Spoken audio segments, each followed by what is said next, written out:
Bayangkan masyarakat yang menjadi korban, nyawanya hilang diakibatkan oleh kesalahan manusia.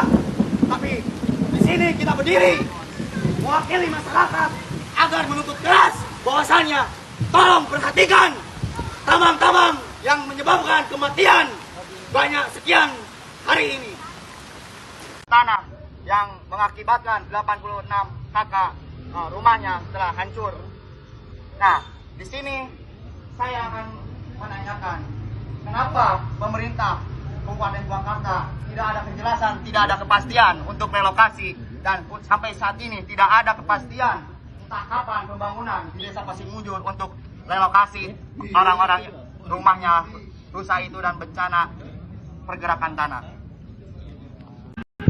Darah saya dan keringat saya dan pikiran saya siap korbankan untuk masyarakat. Dakusa.